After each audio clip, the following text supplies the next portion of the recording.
and welcome back for our second Meet the Clubman. We're with Jamie Finlinson, aka Finny, and I'm Joe Barnes, that bang average cricketer from around town. So, Jamie, welcome. Hello. Good evening, Joe. And you are one of our newer players. You've been with us for 3 years. So how did you stumble across Southend Cricket Club? I suppose I lay all thanks and therefore blame with Alan Del Monte. He's probably the man who's responsible for it all. Long story short, I played for a friend in a charity match maybe about 4 years ago, because I think they were short. Simple as that, really. Met a friend from the football, and he said, can anyone bowl? I said, well, I used to at school 35 years ago. So I bowled and did all right. Surprised myself I actually could still move. And then did another charity match not long after. Del Monte was playing on the same one, and he sort of said, well, whatever you've got, you still got it a bit. You should consider playing a bit more regularly, which I never thought about for a good 35 years or so, I suppose. And I said, well, who would want me? Who would take me? You know, he said, well, no, just the man, actually, and just the club. So he said, give this bloke a call. I'll tee him up that you can try to play cricket. And hence, I spoke to Dave Enderby, how I suspect a lot of people's careers start. And he said, yeah, turn up at the Garrison, I think it's the Garrison, on a fairly wet late May afternoon. And that was it, really, from there. And I have to say, it was, without getting too romantic about it, it was a real life changer. You know, I think I'd been in my, a great group of friends, from school, work, everything, pub, for years and years. And I just sort of suddenly find myself within minutes, really, sort of welcome into this group of ne'er-do-wells, playing a game that I loved that I thought I couldn't play anymore. And the rest is sort of history, really. You were saying that you played a bit at school, but you haven't played for 35 years. What was it like returning back to the cricket pitch after all that time? Because we think regular players they get to the end of the season, they get to September, they get asked to play maybe a post-season friendly in October.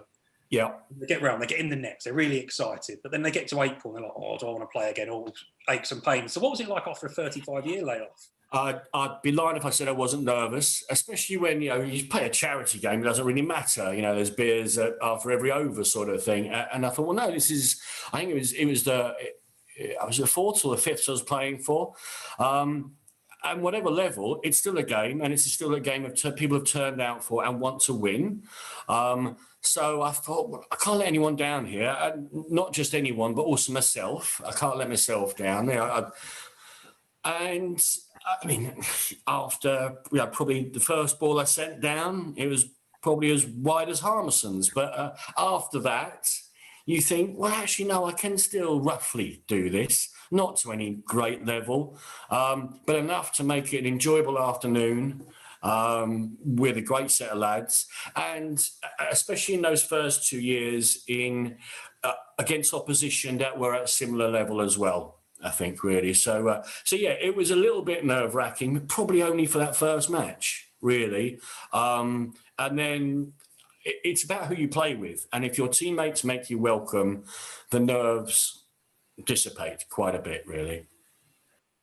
So you've come back in, but do you find you've made yourself available once? You are now the go-to man of the cricket club. You will get a call for midweek, Sundays. But have you enjoyed it then? That's like what after all that time you've come back and dedicating your whole Saturday to one cause is quite a feat to do that. So you're really enjoying being back. I think it was. I'm a big lover of football and cricket, and suppose so. My winter months were always very much taken up with football, pub, and all the things that surround it. And summer months, I always thought, well, I love watching cricket, and I suppose I've just got out that habit, like I say, since school days, of actually playing it and committing to a day's play. And actually, it was it wasn't a decision, because once I played that first match, I thought, no, this is a group of lads I want to be about. I want to try and make myself, even in my advancing years, I want to try and improve myself a little bit, just to get back to a level that I want to be at, really. So, no, yes, it is a big commitment, sort of 11:30 or whatever through to, the twilight hours.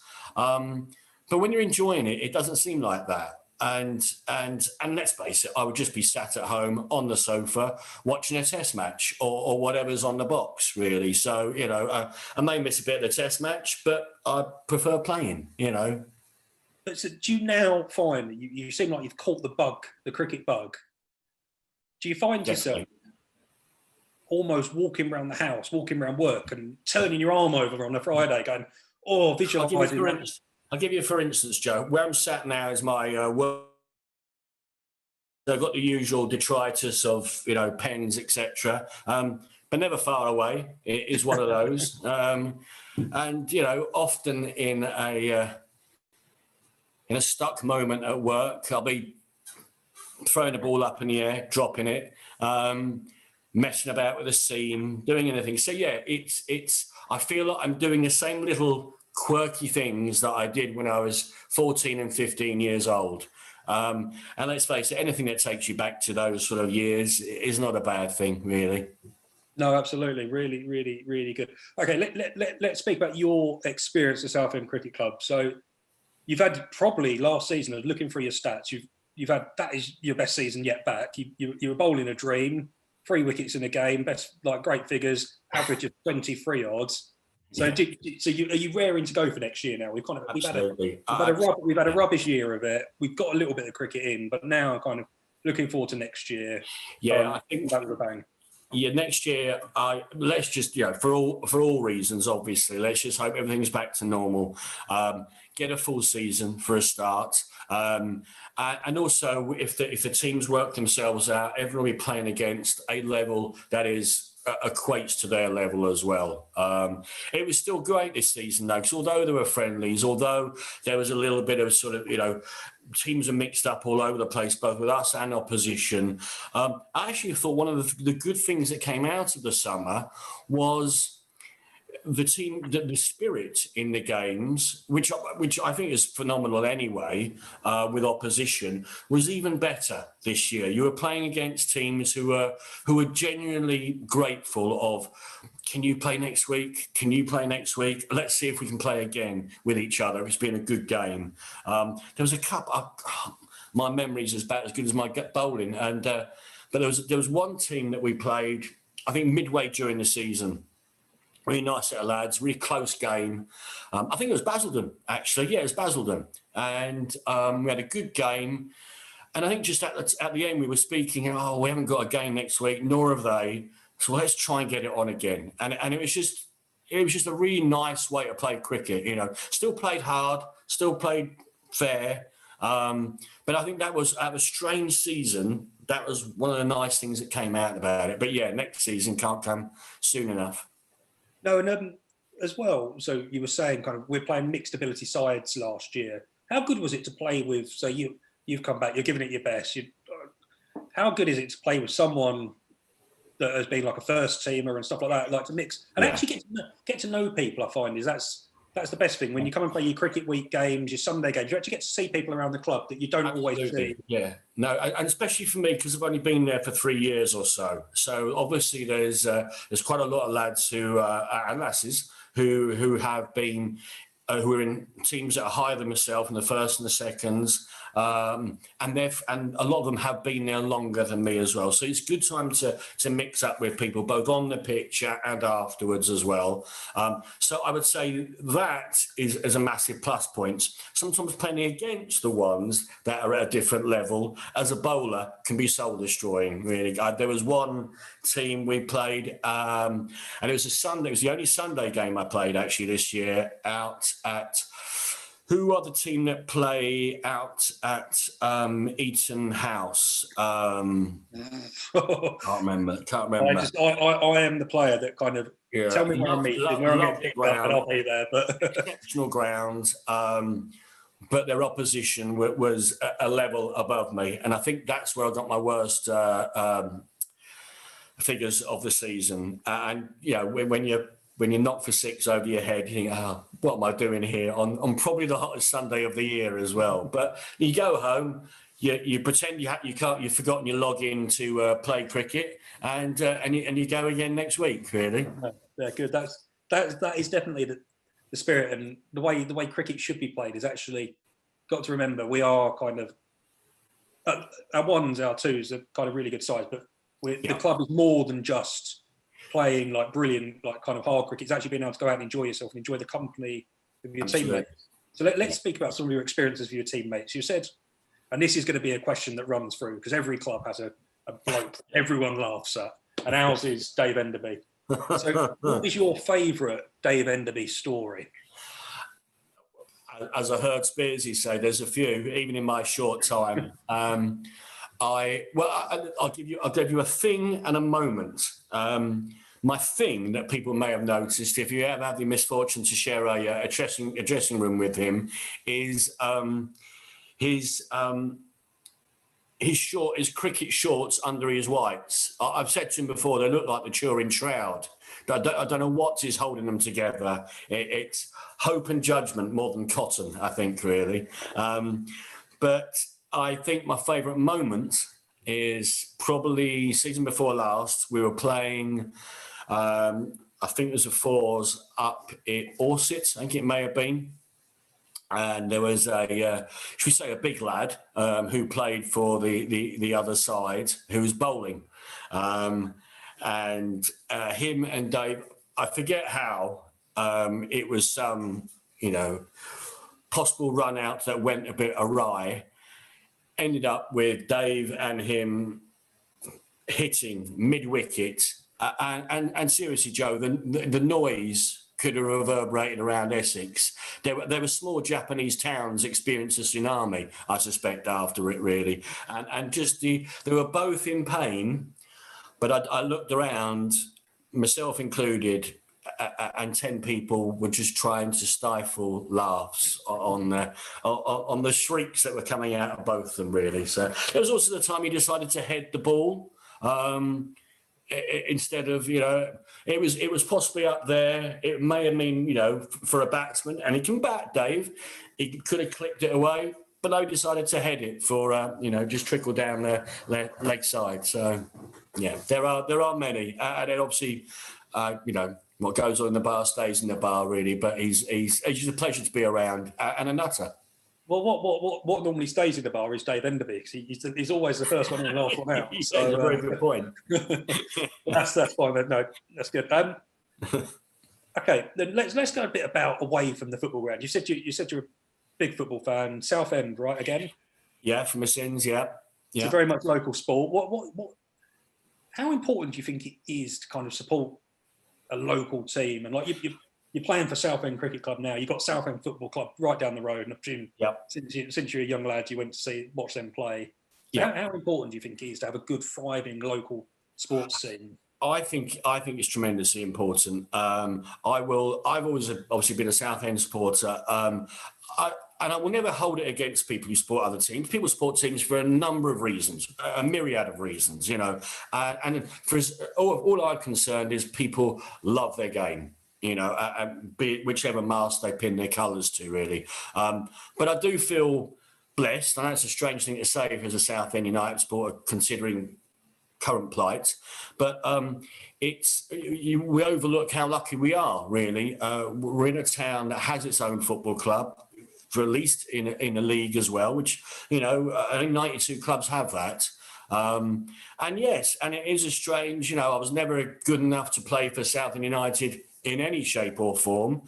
But at least I can say now that I play for Southend Cricket Club in one form or another, and that's, makes me feel good, But yeah, I think it's tremendously important for the town, and possibly my own. What I never understood from hearing from the chaps who is maybe how the council doesn't share that enthusiasm for what South Church Park, especially, and what an amazing ground that is. And we've got a good club doing good things both for ourselves and for charities, etc. And I'm never too sure if the council shares that attitude. And I think that's been the same with the football club over the years as well. No, you're right, and I know me and Spearsy had this same conversation about how important it is to bring in, because you're in one of the great kind of exceptions in life, that you've come to cricket in later life, but we're kind of struggling. Well, I'm not saying that we're struggling, but I think cricket in general is struggling to get young kids through, and it's that issue.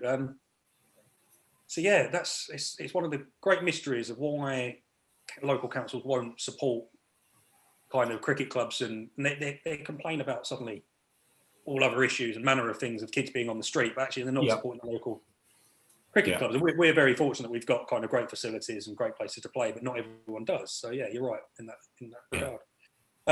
Okay, and then as of Southend Football Club, what is happening at the moment? What is going on? Let's have a football conversation. I'm not a great conspiracy theorist, but I have this theory that the chair, and my guess, I hope I'm wrong, I sincerely hope I'm wrong, is that he's a property developer and the whole Fossett's Farm development is wrapped up with an enormous patch of land, which would him and his partners the biggest landlord in Essex, effectively. And I think maybe 10 years ago, when we were having the good times, the promotions, the Man United nights, etc., I suspect he thought, I can do one alongside the other. I can have a great football club, a new stadium, and make myself very rich on the back of a development for housing. Everyone happy. As the years have gone by, I think he's maybe taken the investment out of the club, made some poor decisions management-wise, which has a knock-on effect of having to try and do emergency signings of maybe overpaid players. And it's all come now to a sort of perfect storm. My fear is that the council actually may go, we still want the housing. People still need housing in this town. And whether I like football or not, housing is more important. And they may say, yes to the planning permission to the housing, but do we really need a stadium for 15,000 all-seater if you're a non-league team? And I fear what may come out of that decision, really, because we don't have Roots Hall, we don't own it. We're a very strange football club. We have virtually no assets apart from the players. So I don't know. At the same time, from problem to problem for however many years, 40 odd years now, and somehow they always get through things. So my blind faith and optimism is hoping things will get better. The one thing we do have is a great academy, a great youngsters, fantastic youngsters. We sold a keeper to Man United last season who never played a game for Southend. That's the future, and so if we can keep them, and indeed that falls back to what you were saying about the youngsters coming into the cricket club. I mean, it's been a pleasure playing with, especially in the thirds and the fourths, with a lot of the younger lads, especially the bowlers. We've got a lot of young good bowlers in the side, and well, they're teaching me things, despite the fact I'm X number of years older. But they play in the right spirit. They got a smile on their face as well. We all have bad days bowling, and we all sort of pep each other up. And it's that mix of age groups that I actually think is really well, because it keeps you young as well when you're knocking about with lads that are a little bit younger than yourself. No, that's right. And cricket is probably the only sport that I know where the mixture of ages actually works. And across the club, there's a load of older guys, much older than you as well. But the superb cricketers, you never lose your ability to put the ball on a spot or hit the ball. You might not be able to run, but you'll always be able to take that one in the slips. You're never going to lose that natural instinct to grabbing the ball out of the air Exactly. Yeah. It's great that actually cricket is one of those sports where you mix through. But Yeah. okay, keeping away from cricket and hopefully away from the doom and the gloom of Southend's current season. Yeah. What is your favourite ever sporting moment? Ooh, wow. Oh, that's a good one, Joe. From watching, presumably, or Or let's go with the one you've witnessed first. You've been so I there was in the going to talk flesh. about my 3-for-1 earlier in the season, but we'll put that Well, aside. that if you want me to see it from me. No, I think the one I've witnessed, I think would be. I'll give you one from each sport, from football and cricket. Yeah, okay, I'll give you that. I think for football, it would be the night we beat Man United in the cup. Yeah, it was only a fifth round of the cup or fourth round or whatever it was. We didn't go on to win the cup or anything like that. But I think it encapsulated cup football really, and it will only happen once, if ever, again. And I think because, like them all over them, and I've got friends who are Man United supporters, but they do encapsulate a certain type of football, or a certain aura. And so it was just brilliant. And it was won by the best player in the last 10 years, Freddie Eastwood, and a goal that would easily be goal of the season anyway. So live, that would be the one, I think, in football. Did you go to the? I presume you're a season ticket holder. Yeah. So, but I think non-season ticket holders had to go to a midweek game against Hull to qualify. Yeah. I remember I went along to that once and then get in the queue and watch. So I could go and watch Manchester United Southend or Southend Manchester United. Yeah. And I remember that I can't remember the score for the life of me. Yeah. But I remember it being it could have been 0-0 for all I remember. Yeah, that would be a fair bet. Yeah, but you've got the magic of that. And then, how about going to watch cricket? Did you get over to watch Essex much as a kid, or did you go to watch Test matches? There's two moments that stick out for me, and I think one from way back in my childhood, and again this sort of brings me full speed. I used to go down to the matches at South Church Park as a kid with my dad, no longer with us. Love that. Many go on the Sunday games, the John Pale League. To be, I suppose it was in that sort of just pre-teens, 11, 12, 13, when you are, any form of sport is just blowing your mind, really.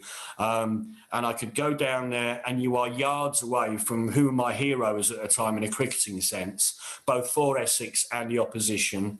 And it was never a struggle. My dad always seemed to get tickets. Everyone always seemed to get in there. I suspect there was very little... there were certain holes in the fence going on there, weren't there? So he would disappear, and I think he was working with the civil service at the time in Southend, and they had a tent down there. So he'd go off and have a beer with his friends over there, leave me for a few minutes, and you could walk on the pitch and have a knock on the pitch and stuff. So it would be those sort of memories as a kid. With there, and I was watching the likes of my favourite bowler at the time was John Lever for Essex. He was cracking, and even if he spoke to you on the boundary, but he'd sign autographs, do anything. So that was in the past, and then many a year later, I've been to a few Test matches, but never managed to get a ticket for an Ashes Test. And it must have been the year before last. We played them over here. Mm-hmm. And I got a ticket for the Sunday. It was a gamble taking the Sunday one, because it was a fourth day, and you never know these days. And it was the Sunday at the Oval. And the Oval's, I know Lords is Lords, but the Oval is a fantastic ground to watch. It's London's party ground. It's the Edgbaston of the South. Yeah, and I went there. I just got a ticket. I didn't on my Todd. No one else. It was just how can I get in there? And it was a glorious sunny day. And I remember my dad sort of saying, "Oh, one day we'll go to the Ashes." Now he couldn't make that, obviously. But I just thought, yeah, well, I achieved it. And I sort of looked up and thought, yeah. And then it was then about 19 wickets fell in a day. It was superb. So there wasn't really one moment Test match, but it was just the whole Test match was just a sort of a tick in my life box, if you like. No, there is nothing quite like a Test match. It's kind of unrivaled in a sporting sense that you go away from your missus for 5 days and then come back and she goes, "How was the game, love?" And you go, "That was a draw." Yeah. But yeah, no, the kind of the pomp and the pageantry. And it's just special being at a Test match, isn't it? It's different. Yeah, and I remember thinking before, I wonder if I'm going to. Obviously, I'd been to lots of Essex matches, typically one-day matches in the past, but then you get used to television coverage over the years, and minute angles, superb coverage, and especially as a bowler where you're trying to look at what they're doing, what the pitch is doing, etc., etc. I remember thinking, well, I know I'm excited, but will I get as much out of it, if you like, enjoyment-wise, as I do on a television? I think what I realised within 10 minutes is that don't look at it as a comparison. It's just a completely different experience. And everything, although you can't see, how he's holding a seam or whatever, everything else makes up the tree of the day. Stranger next to you in the crowd for, let's face it, the best part of progressively getting drunker, is a marvellous British thing. No, that's right. I went over to Lords not in the last series before that, and I ended up going and I bought a ticket off a tout. I managed to get a day ticket for 20 quid or 30 quid, I can't remember. But I turned up, was looking for my seat, and I was going, I'm getting really close to the Australian tour section. Walk up the steps, there's me. So everyone's got their yellow caps on, and the yellow cap lads, yeah. I was stuck, and I bought a bloke that had taken brought his missus over for the whole tour, and she wanted to go out shopping in London for the day. She didn't want to watch another day cricket. Yeah. And I ended up buying her ticket off a tout, and I ended up sitting next to a load of Australians all day, which you'd think would be a nightmare, but actually really, really bloody good day's fun, and they enjoyed themselves. I got the piss ripped out of me all day, but you kind of accept that, and I found myself today, actually, just that the ECB released the, you don't have to put your card details in yet, but I think the first, reservations for tickets versus India dropped in my inbox today, so I've been all over that. Well, I'm supposed to be working, but, it's a little bit of a day off to get your game tickets for the cricket. No complaints about that. Okay, and then to kind of move this on a bit. Have you got a claim to fame? What if you were to kind of sell yourself down the club? We're 5 pints in after a game, and someone's going, "Oh, what story have you got for us?" What would you tell us? Yeah.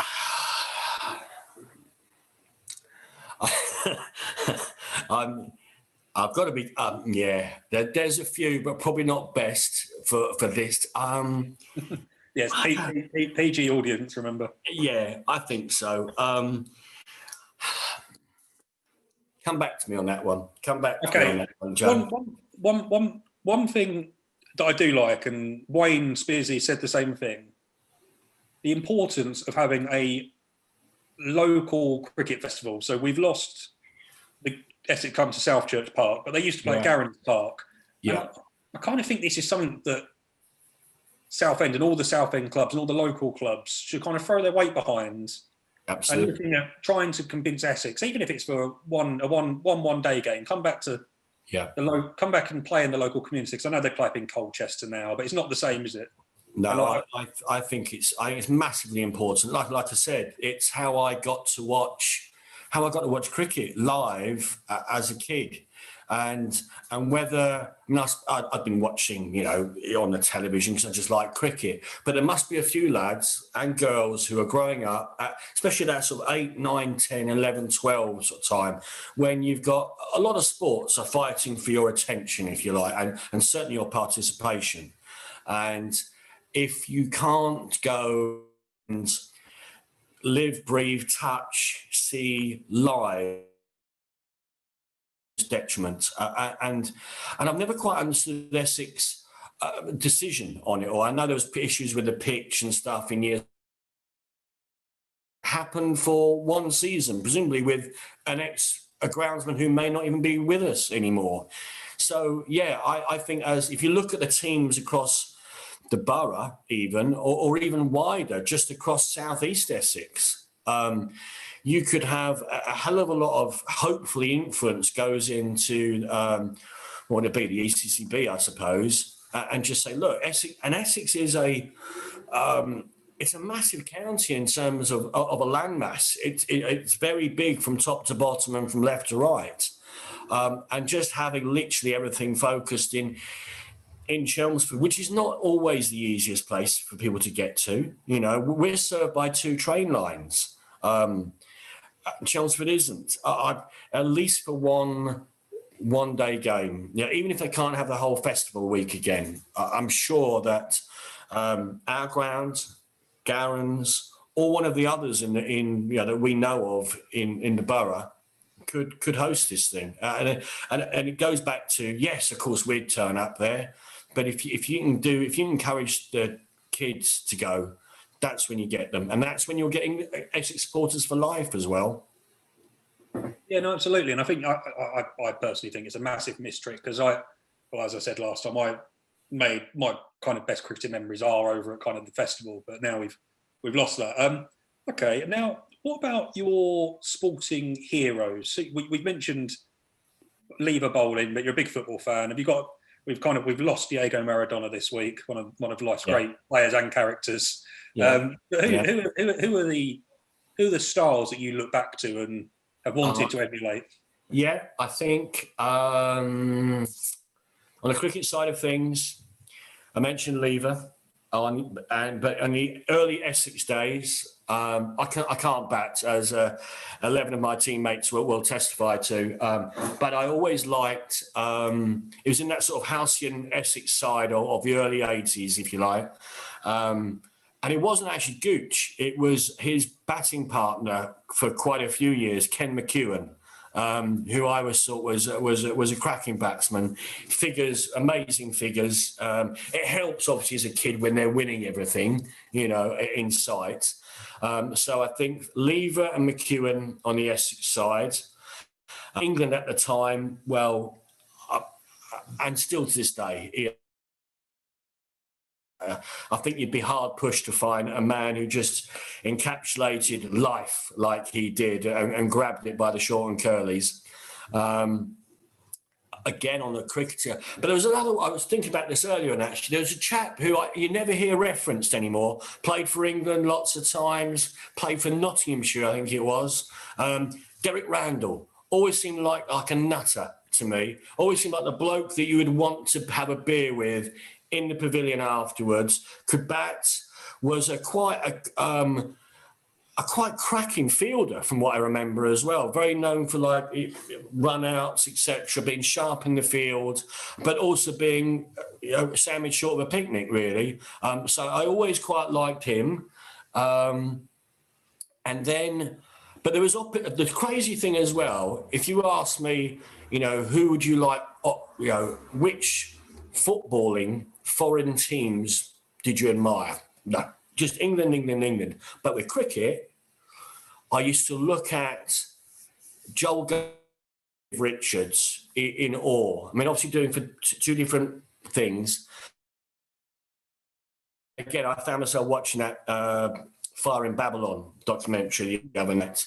And it just reminded me that almost at one point, I think when I was 13 years old, my parents were worrying about me because I think I almost wanted to be West Indian at one point, really. So they just seemed, it was amazing what they were doing. And I was old enough then to appreciate what they were doing as well. And, and the social influences they were having as well. But yeah, the sheer size of Joel Garner was incredible. And the way he used to still just put it on the spot every time.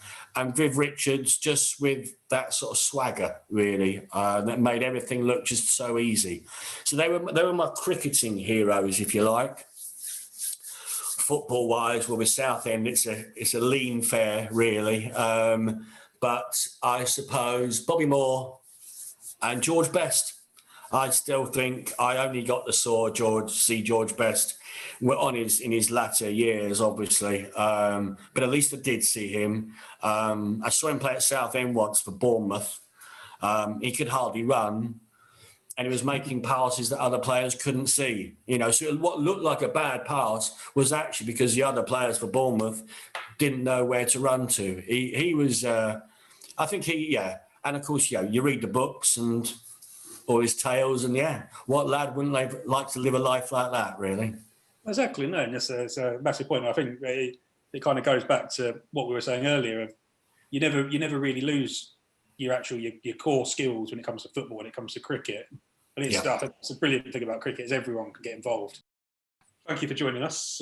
Been great. My pleasure. Look forward to playing with you next year, because I'm sure Enderby will be claiming us both. And I've kind of signed away my life to him anyway. So No, and also just before we go, I made a little note here, and this is just my sort of again. You don't get, as blokes, you don't often get to say this sort of to everyone. No, go on, please. The floor is yours. I'd just say a few, because when I first joined, there were a few people, and I mentioned Dave, who just made me very, very welcome. Russ Ward, Dean Johnson. Dino, and immediately, you didn't feel like a stranger walking into 10 other people really there. So I very much like, and then I met Graham Butler, who I knew from football as well. So suddenly I found all these people that I never thought I knew associated with cricket. So no, it's a big thanks to them that I love the place so much, really. No, brilliant. That is absolutely true. I don't think there are. Well, we would say this. There aren't many clubs like Southend, Echo Monarchs and Trojans Cricket Club. Yeah. To name all of them. But no, we really are a good bunch, a unique bunch. And no, thank you for coming along, and see you next season. Cheers. Lovely. Nice all one. Right, mate.